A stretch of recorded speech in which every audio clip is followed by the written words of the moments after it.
I got to tell you how I got my wife. It was through seed planting. Here's what happened. I was 26 years old, and I come from Eastern European descent. My mom's family's Polish and Czech. And man, we'd go to family reunions, even when I was 21 years old. And little old Aunt Katie would say, "Hello, Davy, are you married yet?" And it didn't matter. The 93-year-old great-grandma would rock, "Are you married yet?" She'd be translated because she still spoke Czech. And in this culture, all of my cousins were getting married at 19 and 20 and 17. My mom was married at 17. And in this culture, you get married young. And if you're 25 years old and you're not married, they start.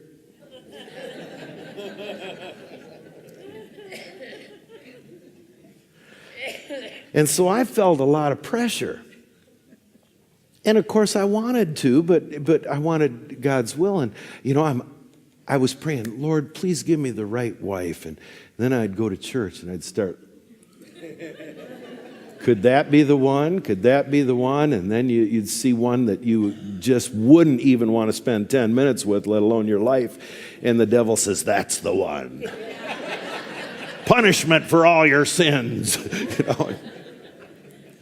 But I remember being so frustrated, and I'd still, to this day, I can remember going into my little back room in my bachelor pad and kneeling down and saying, "God, I've had a desire for a wonderful helpmate, but if I'm better for your kingdom as a single man, I just want to plant my desire before you right now. I give it to you. I'm never going to bring it up again. My desire, I'm planting as a seed."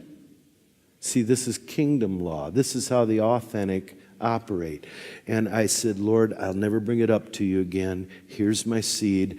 I don't care if I'm single the rest of my life, if that's best for your kingdom." And just then, a prophetic word came to me. "You'll be married by next summer." Now understand, that was in August. That was in August. And he said, "You'll be married by next summer." And I thought, that's got to be the devil. Here, I just planted that seed, and now I'm hearing you'll be married by next summer. Well, little did I know at the same time, this Christ for the Nations student named Mary Jo Tamanaka was in Hawaii with Youth with a Mission ministering, and in the middle of the night, her roommate sat up and began prophesying to her about her marriage, and she was so committed to God, she had planted that seed also, and her roommate, Kathy, got up and began prophesying to her about her future husband. Well, a few weeks after that, her dad took sick, and she had to come home to Michigan from Dallas to visit her dad. And when she did, she decided with some of her brothers to stop over and see her old Bible study teacher, Teacher Dave. Well, I was 143 pounds then. And the knock at the door, I answered the door, and Mary Jo was there, and I saw her like I'd never seen her before, and she saw me like she'd never seen me before. It was like, she gave me a hug, and it was like I didn't want to let go. And so I said, "Hey, I'm doing a baptismal service this afternoon out to the Grand River. Would you like to go?" She said, "Sure, but I don't have anything to wear." And I said, "You can wear something." And remember, I was 143 pounds, so it wasn't, that hard. And so she changed it into something of mine and went down, and I did the baptismal service. She watched, and I said, "Can I give you a ride home?" And I gave her a ride home, and I got to admit to you, I was driving along, and I just glanced over and saw her legs. Now, I wasn't lusting, but I remember thinking, not bad, not bad.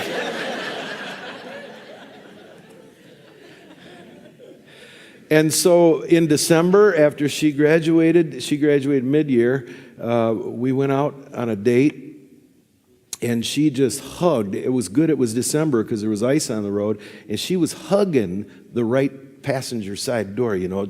She wanted to be so holy and everything. So I made sure I hit an ice patch that threw her right over. Well, we started dating a little bit, and quite a bit, and talking on the phone till like 3 in the morning. I couldn't get enough of, I just wanted to be around her. I loved her, and we stayed pure. And we were sitting out in the parking lot of what's Applebee's now, and I looked at her, I says, you know what? She said, yeah, I know, but I want you to ask me anyway. And so we set a date, and before the summer was June 21st, her birthday, we were married June 3rd, 1978, 1979, 1978, yeah, 1978. So I may get some of the years mixed up, but I said I never would have had this perfect woman if I hadn't planted the seed to God and say, God, it's whatever you want. So authenticity begins with seeds planted. You have some seed that God's asking you to plant somehow. Now, once you plant the seed, you got to let it grow.